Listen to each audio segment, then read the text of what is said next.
But for now, it's entirely making on plans and strategies to see to it that also you are not left out. Now, Prem 7 also has rallied NRM members to register ahead of 26 polls. Remember, the NRM party has recently been conducting its mass digitization process, where the details of the supporters have been transferred from, that is, the paperwork into online, and that's really something which we have been seeing. Now the members have been rallied to also really participate in the voter registration verification and update in order to be eligible to cast their vote in 26 polls.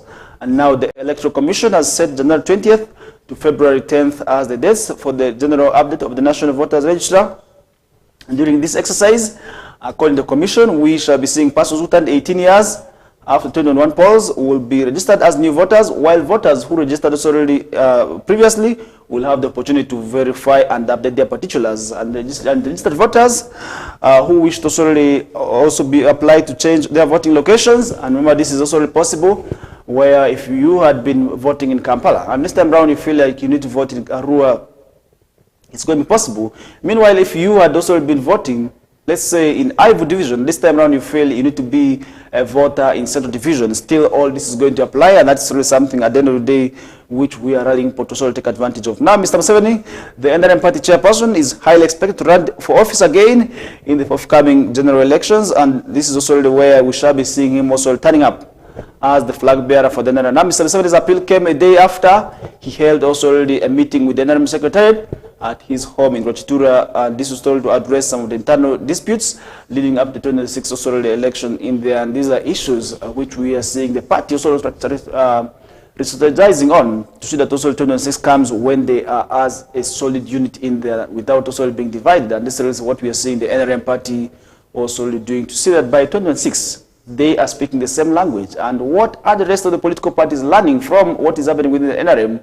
This is the question also we should be asking ourselves this morning. And I really want to implore the rest of the opposition members to interest themselves in also doing what the party is doing to make sure that by 2026, the internal disputes also are already put aside and people are speaking the same language. And Mr. Emmanuel Dombo, the NRM Director for Information and Publicity, has said the meeting that was agreed that the party's top also organ, the Central Executive Committee, would also be convened soon to finalize this roadmap for elections also in alignment with the EC roadmap. Now, the NRM Secretariat also briefed the members about what is happening in there, and we are still following up. We want to see how, of course, this will be possibly ending. But for now, we are getting to move on. And last year, NRM said also it had recovered about millions and millions of votes in there, and that's on this register, but we are still following and want to see how, of course, this will be ending. And last, they talked of about 18 million voters, and this time round, we want to see the numbers also increasing. And with the general nominations by the Electoral Commission is set to run also between July and December, political parties such as the NRM have also about 5 months to have their flag bearers ready, and that means if you are applying also to vie as the flag bearer for the NRM party, you must start it now and to make sure that by that time you are already also in the pipeline. And now internal political party elections have in the previous election cycles degenerated into chaos, a matter their leaders also have to contend with. And this is something also which we have been able to see happening within the primaries, where people have also run as independents, and we are still following up on, and we shall be checking all these locations to see to that we give you a 360 coverage when it comes to issues of election violence. But we're not praying for that. But likely we have to see this when people are now also becoming very, very much ready and serious, and you can really see what's happening within so many of these areas. But we are not praying for the worst, as we want to see the very best coming out of these elections, and we are praying for the best leaders to come out of the 26 general elections. Because if we not also really see best leaders coming out, issues of also service delivery are still going to be affecting us, and that would also really be very, very much bad for us at the end of the day in there. And that's really something we are still keenly following up on, and we want to see how we shall be also really addressing. Now, Buzeki, the new KCC Executive Director, has vowed to also tackle city's waste management crisis. And remember, waste is actually what caused her predecessors to lose their jobs. And now we are seeing Kampala Capital City Authority's Executive Director, that is Hajat Sharif Abuzechi, has emphasized the need for a new dumping site that can also accommodate advanced technology in waste management. And speaking during also her swearing-in ceremony On Wednesday, Ms. Buzeki acknowledged the challenges facing the city and pledged to focus on acquiring land for waste disposal. And really, Kampala generates huge tons of garbage on daily, and that's really where it is very, very much important for us to be putting emphasis and for us to sort of be talking about issues of and strategies of identifying some of these issues, and then that is how we shall be seeing an end to the challenge of garbage, most especially in Kampala. Now, Buzeki also stressed the importance of reducing pressure on landfills and promoting waste to energy solutions, and this is something at the end of the day we would wish to see also happening. Now, Lord Mayor Arias Lukwago expressed concerns that KCCA bosses often prioritize interests of tycoons over the vulnerable Ugandan poor in the city, and that's really something which many also believe could have happened and also caused the incident that left many people dead in there. Now, last year's tragic garbage collapse at the Chitezi landfill killed about 25 people and displaced hundreds, and which led to the dismissal of its former executive director, that is Doris Chaka, and her deputy David Luimbas from KCA. Now the government has since identified the Ghanaian investor, Dr. Joseph Sian Ayepong, to address the Chitezi landfill crisis, and we are still following up. Now the investor also has pledged to invest about 20 million in the landfill and implement both modern waste management technologies and other strategies. However, local residents have expressed concerns about the investor's plans, citing fears of environment pollution and health risks also coming out from that area. But we are keenly following up and want to see how, of course, that will be moving on and to see that no more deaths occur in future, because what happened today is really painted a bad image of us at the international scene, and that's really something which we did see happening. And at the end of the day, we would also want to see how this, of course, will be ending in there. Now, that's really something at the end of the day we would also want to push for, and we are still following up on.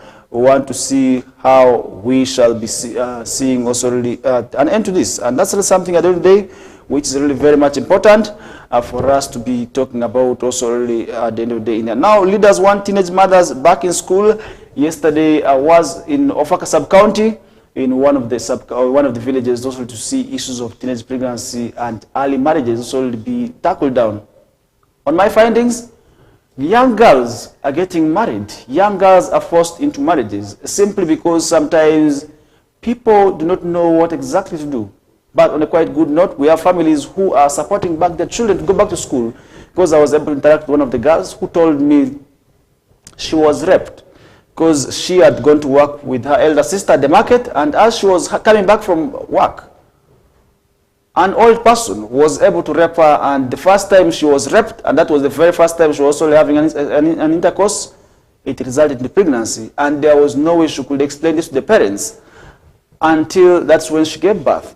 That's when she requested the parents to go back to school, and today she's in senior 3, and by the time she was raped, she was in P7. And this is really something at the end of the day we are saying, let's give these girls a second chance. Let's have time with them. Let's educate them. Let's sensitize them about the dangers of early pregnancy. And still, for those who do this by mistake, we have had scenarios where others have reformed, and they are now also really seriously concentrating on books. And at the end of the day, I really want to assure you that these are going to be the best season that we would also wish to have for this country. But that's really something at the end of the day, as we also are pushing forward for, as we are planning to run for the short commercial break. But we are still moving on and want to see how we can end teenage pregnancy and early marriages already within the sub-region, because it's not only a challenge for Mariokolo, but the entire West Nile sub-region. That means me and you have to join hands to make sure that we talk about the dangers. Let's sensitize our communities. Let's tell them about the negative sides of this vice. First of all, of early engagement in sexual intercourse, which can result into teenage pregnancy. And then secondly, there are diseases. I'm going to talk about diseases today. There are so many diseases that are affecting people. First of all, issues like sexual transmitted diseases. We have HIV, plus many other sicknesses which are still within the communities. That means we should be joining hands to make sure that we reduce on the cases also of these diseases, to make sure at the end of the day, no more person, no more child, and no more teenager is dying as a result of the disease. But it's really possible through us.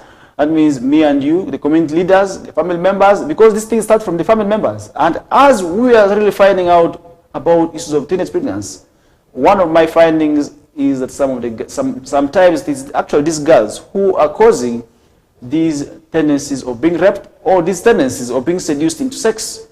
Imagine a girl of 15 years dressed with a cloth that portrays and brings out her body.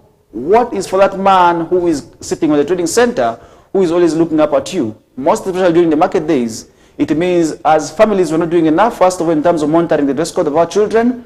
And if we do not do that, then we are likely to see more of them being victimized sexually. And that's really something, of course, we are condemning, but we hope at the end of the day, we shall be seeing an end to the teenage pregnancy, first of all, through simply talking to our children when it comes to use of dress code, and then avoiding movements unnecessarily in there, and provision of our necessities and our roles to the children is very much key, most especially the girl child.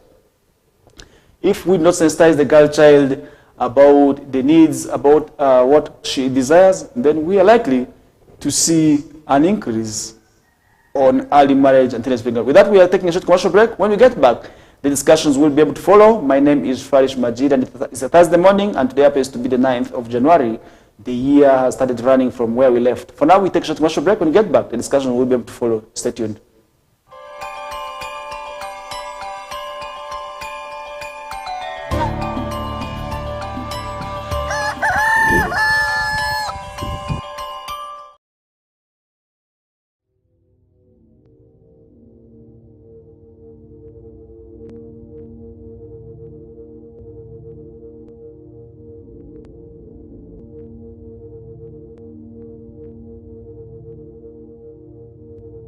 West Nile TV, lighting up the region.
Unwrap your holiday cheers with StarTimes this Christmas season.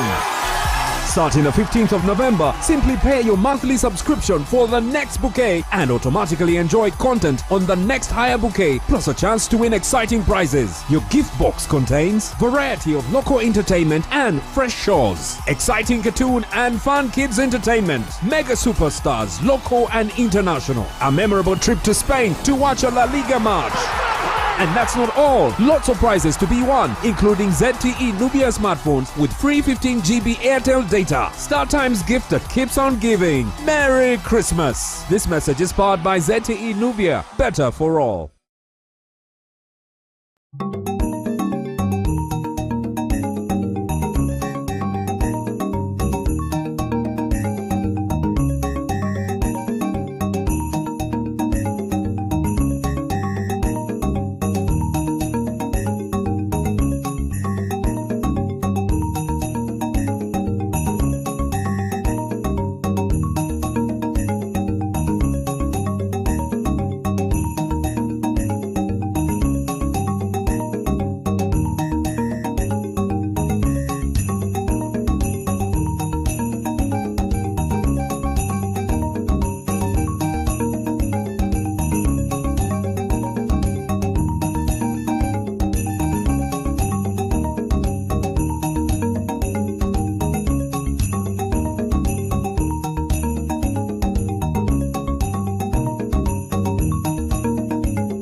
Look out for StarTimes Solar to unwrap your lighting and entertainment experience this Christmas. We wish you a Merry Christmas. At only 700 shillings daily charge, get yourself a StarTimes S50 that comes with lighting, phone charging, strong lithium battery, radio with a flash port and a Bluetooth speaker. For more entertainment needs, get yourself a StarTimes S130 that comes with an extra 32-inch TV screen and 2 years free StarTimes subscription. StarTimes Solar, more than just solar.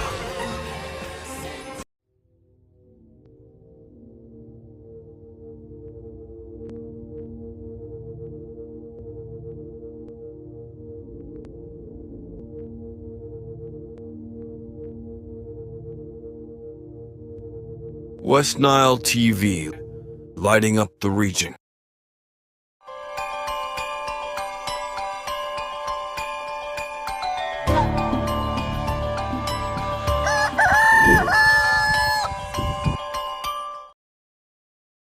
All right, so many things could not happen in the country. In case you are just joining us right now, you must welcome aboard from wherever you're watching us from. Thank you so much for keeping it to West Nile Television and on channel 477.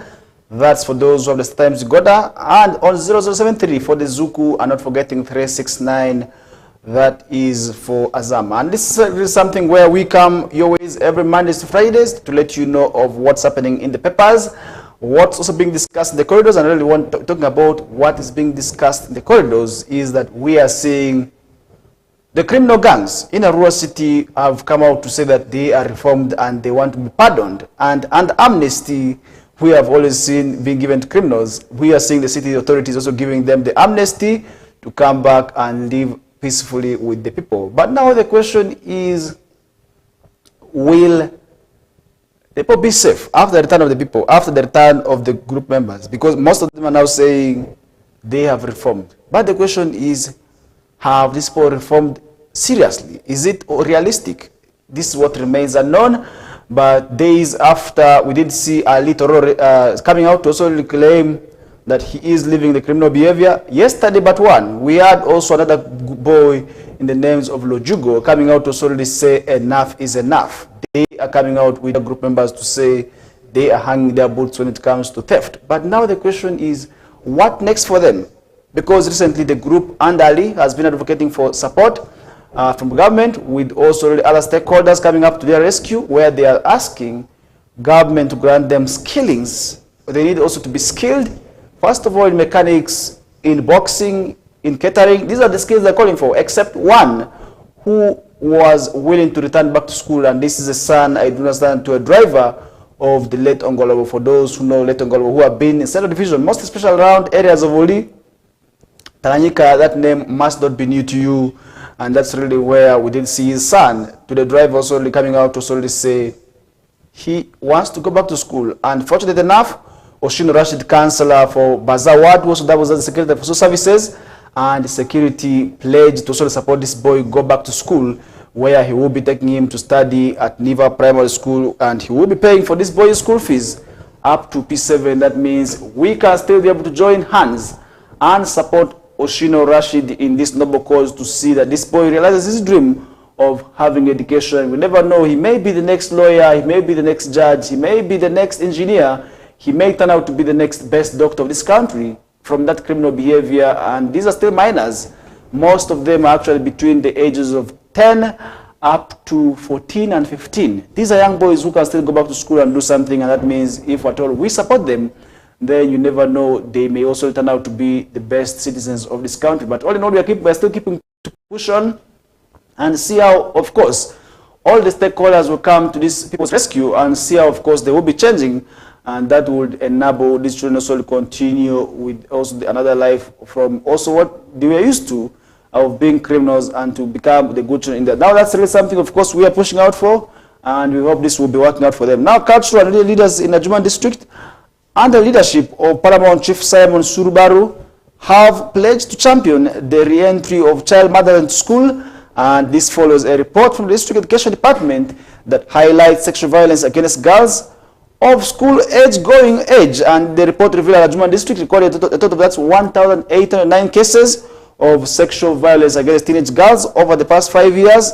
and it showed that 360 cases were recorded in 2020, 515 were recorded in 2021 and 383 were recorded in 2022 with 322 cases in 2023. Meanwhile, over 229 cases have been registered in the last year in there, and that means we are seeing it becoming a challenge. Now, despite the challenges, the district has progressed under Uganda's 2022 revised guidelines on prevention and management of teenage pregnancy in school settings, and 2024, 78 child mothers were re-enrolled in primary school, while 117 were readmitted in secondary schools, and the Paramount Chief Baro emphasized the critical role of also culture in addressing the issues. And really, I want to say, as families, as cultures, and as leaders, we have a critical role in terms of also making sure we end teenage pregnancy. Let's also talk about those cultures. Those days, they used to say, if you have sex outside, your brother will die.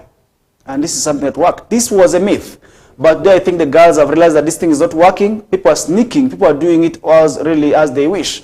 And nothing happens. But I really want to say, if at all we as such strategies, if at all we maintain our culture very stronger, these issues will not have also appeared. These issues will not have also surfaced like how we are seeing them happening today.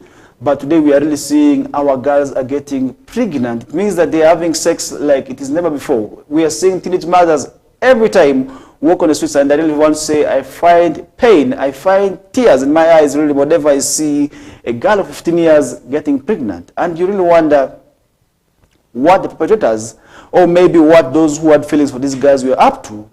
I want to say it's also where I feel the defilement age needs to be increased from maybe, let's say, from 7 to 14 years. So that's already we can't be able to see numbers of also really teenage mothers reducing on the streets, but that's really something we are still keenly following up on. And in the Adjuma district, we are still seeing that also as a challenge. Now, the district vice chairperson, Mr. Richard Kaijuka, called for enhanced enforcement in sub-counties with high cases of sexual violence. And Adjuma district's principal education officer, Mr. Philip Akuku, also highlighted the potential of cultural and religious leaders to foster behavioral change through community dialogues. And now the Forum for East African Women Educationists, FAWE, is also implementing a project to support also the re-entry of young adult mothers into schools in the Adjuma district. And now FAWE's project officer, Ms. Nancy Asibazuyo, last week said we aim to achieve a 75% increase in awareness and knowledge about also the re-entry guideline, and 60% also increase in the number of young mothers returning back to school by the end of the project. Now say the teenage pregnancy increased following the outbreak of the COVID-19 pandemic, and this is really where we had a number of young mothers because people were home. People were home and there was nothing they were doing. Others also really became busy by doing certain things which at the end of the day resulted into what we did see, and the calamity that led to very many people dropping out of school. Families were divided because the COVID-19 during the lockdown. I really want to assure you that it had its own negative challenges, and that's really something at the end of the day we shall be also really seeing that also really an end to that. In now Teso claimants turn to NUP over delayed compensation, and this is another story we are seeing on the morning papers where the Teso claimants accused the ruling government of NRM of failing to honor the court's verdict which ordered the government to compensate them. And just like the Teso war claimants, the ones in West Nile sub-region where we're talking about a total of about 1,200 plus demanding for about 99 billion from the government of Uganda are still pursuing to see how, of course, they can be compensated. But up to now, nothing has been done. We are still following up, and despite the paperwork moving from one office to another, the war claimants sold in West Nile sub-region and the Konyi war victims have not yet gotten their monies, and we are still following up and want to see maybe before 2006 they may be able to also get their monies. Now more than 3,000 Teso war claimants won a case against the government for atrocities committed in the sub-region between 1986 and 2003 have announced their intention to rally the support of the National Platform Party in the 2026 general election. Now the claimants accuse the ruling NRM for failing to also honor the court's verdict which ordered the government to compensate them, and now they have resorted to also NUP, and they will be rallying their support for NUP. Now, however, the Attorney General, Mr. Chiriwa Chuanuka, says the compensation process is ongoing, and lawyer Richard Anguria Omongole, who represented the claimants for the nearly 18 years, says Justice Henry Adonyo in 2003 also ordered government to pay 20 million for each adult claimant and 10 million for each child and 3 million in damages, and that's really something which we did see an update that has not necessarily actualized, and we are still following up, and we want to see how, of course, the war claim also will be getting the money. He says that despite the ruling, the government also has shown no commitment to fulfilling the obligation to compensate the victims. And Mr. Mongole says the court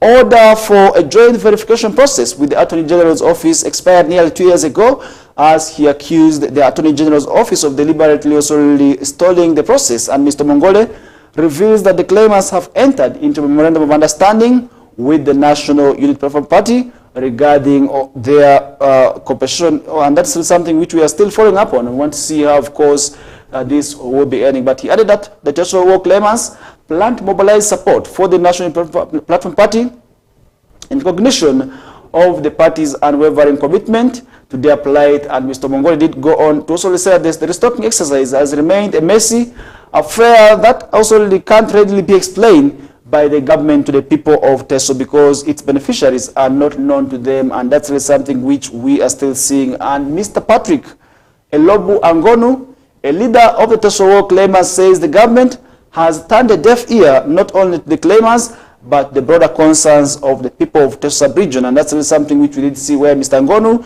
says regardless of the government's silence following the 2023 court ruling, the Teso war claimants also remain steadfast in their pursuit for compensation in there, and that's really something what we are keenly following up. Mr. Peter Icheru, a resident of Arapai Sub-County, Soroti District, says the NM government will not also take the Teso compensation issue seriously if the people of Teso deliver a strong political message through the ballot box in there. And the Attorney General's office, that is also says that the government had initiated also the compensation for Teso, actually, and Lango, where we are seeing a total of also 50 billion allocated for that.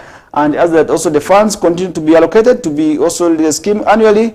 However, the claim also have dismissed these claims as mere political rhetoric. And now the NUP Secretary General, Mr. Lewis Ribongoya, says the party is still in discussions with the war claim also to seek ways they can be helped. And that's really something which we are keenly following up on.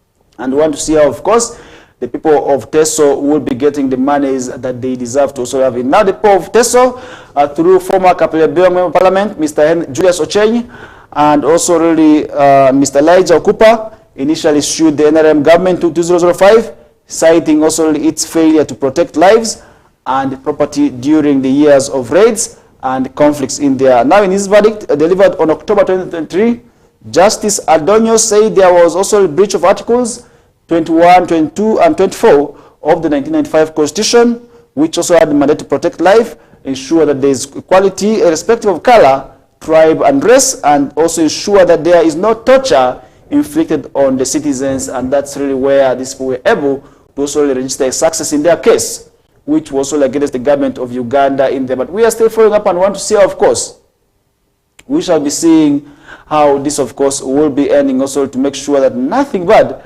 happens also to people who are also out there in there. Now Uganda Law Society runs Chief Justice Owini Dolo after lawyer Kiza's 9-month sentence in there, and that's really something which we are seeing on the morning papers, where advocates under the umbrella body Uganda Law Society have said they plan to also meet the Chief Justice Owini Dolo to demand and also demand expeditious delivery on the Supreme Court's judgment in Attorney General versus Michael Kabaziguruka's case, which also bears direct relevance to the jurisdiction of military courts over civilians. And the said also meeting was prompted also by the controversial 9-month sentence slapped against Aaron Kiza, one of the lawyers representing retired Colonel Kiza Besije, as he was charged for contempt of court. And Mr. Kiza was yesterday dragged also out of General Court Martial after being held also in contempt, and that was a day before yesterday. And these are things that are going to happen.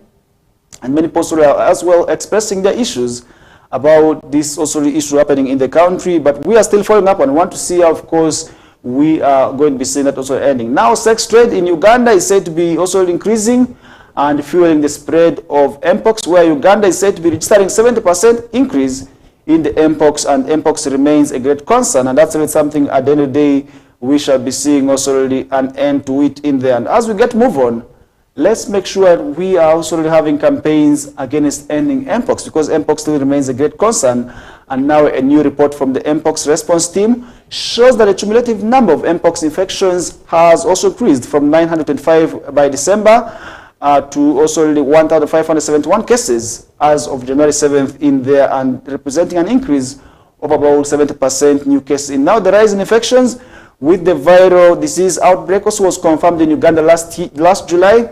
Also saw the cumulative death increase from 6 to 10 in the same period. Now details in the report show that also that new cases have been also realized from Wakiso with 17 cases, while Kampala and Lira reported 1 case each in there, and really Arua City also as well had a 1 case of confirmed also mpox infection. But that means we should be able to do something against slowly ending mpox. It's quite simple. Let's avoid sharing clothes.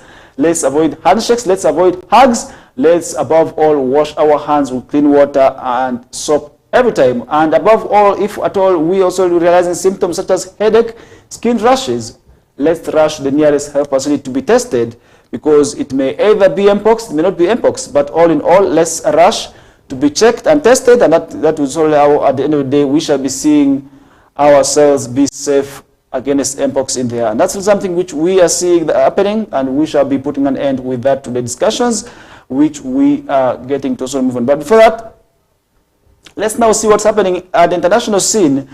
Joe Biden says he could have defeated Donald Trump, and what really happened is another story we are seeing on the this is coming from the US. This is on the BBC, where United States President, that's Joe Biden, says that he would have defeated also Donald Trump and won the re-election in November. And now speaking to USA on Tuesday, that's USA yesterday, in an also exclusive interview, Biden did also, however, add that he was unsure if he would have also really had the stamina for another 4-year term. And remember, in the recent concluded US elections, Donald Trump actually emerged victorious, bouncing back to defeat Joe Biden in there. But really, that also really was also really as a result of a number of issues. But we did see Joe Biden also losing also in there. But that's also in an election, he was also not also really actively engaged in there, but represented, of course, by another person. But that's something also at the end of the day which we did see happening. But with that, we are going to be pausing in there as a highlight. But as we get move on, we shall be seeing a number of issues happening in the world of soccer. As in the 4 big league tonight, we shall be seeing a game between Gaddafi, which is based in Entebbe, as they will be taken on by the Black Angels, another side from Zombo. And we are still following up and want to see, of course, this will be ending. And we shall be seeing the games turning back on the 12th, as Black's Power will be hosting Gaddafi, and Boma will be returning action against Busoga United, as Middle Calvary on the same date will be hosting on the Praga Football Club. Karo Karunji will be up in action against Maida, and Kataka will be on Tunga Saze. That's still on 12, and on 12 still we shall be seeing Chiinda Boys taking on by the Black Angels, and that's really how we shall be seeing the 4 big league continuing. And now somebody will be interested in wanting to know how the table standings of the 4 big league look like. And I really want to assure you that we are still seeing this competitive, as Gaddafi are currently sitting on top of the log with 26 points, as Black's Power are also following in there with still 26 points. What separates them is goal difference, as Onipaka Football Club comes in the 3rd place with 22 points still within the qualification zone in there. And if things remain this way, we shall be seeing Onipaka Football Club bouncing back next season. But if at all we still see disappointments, then we may also like lose this chance for the team to qualify in that. Remember, the fans recently launched an initiative to purchase for the club a minibus, which is US used, and we are still following up on that. And we want to see, of course, the bus from Europe also, which is a second-hand in there, will be coming to also add strength, and will be allowing also the team members to move from one place to another. And that's really something we are keenly following up on, and want to wish the fans the very best as they continue pursuing for this minibus. And that's really something at the end of the day we shall be posing with the discussion. And that's the time Uganda Premier League also is returning, and we shall be seeing also the match also returning on the 22nd of January, where UPDF will be taking Kitara, as Vipers will be hosting URA. Lugazi will be hosting also Police on the 23rd, and that's really how we shall be seeing the games turning. And this is also something where somebody may be interested in wanting to see how the table standings for the Southern Uganda Premier League look like. Vipers are currently sitting on top of the log with 25 points, as NEC are sitting on the second point with also 33 points, as Vipers are sitting with 34 points, and KCA are currently sitting on the 3rd with 27 points, as Express coming the 4th with 5 points. And we're talking about Express, One story is actually coming in from that club is that the son to musician, that is Ebekul, is also set to leave the club at the end of the season, citing also the times of not featuring. And really, for every player, their dream is always to feature, and that's really something which we did see happening in there. And really that's something which we are seeing happening. And for Kitara, also on a sad note in there, their starman, talisman also who has been very influential last season in the names of Dennis Omedi, has confirmed departure. He will be now joining Rwandan side, APR, and that's something which we did see happening as breaking news, as the club signs 2 players from Ugandan Premier League, and we shall be wishing them the very best. And I believe, just like the former players who left and also joined the Rwandan side, these players are going to be shining and making Uganda proud, and that's something where we want to wish them the very best. And that brings us also to see what's happening at the international scene. And really talking about the international scene, yesterday we had also another disappointment. Tottenham Hotspur was able to beat Liverpool by a 1-0. And this follows also this fallout of Arsenal, that's Newcastle recently, by 2-0.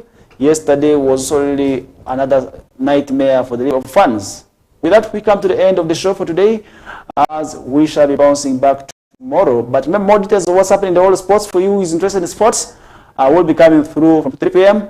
as Owen Ezaga, Linda Suzy, and an addition of Kokole will be expected to also give you that comprehensive and detailed analysis of what's happening in the world of sports from 2 to 3 p.m. From me to you, have a good day as we get to also really see what happens again tomorrow. I'm out. Bye.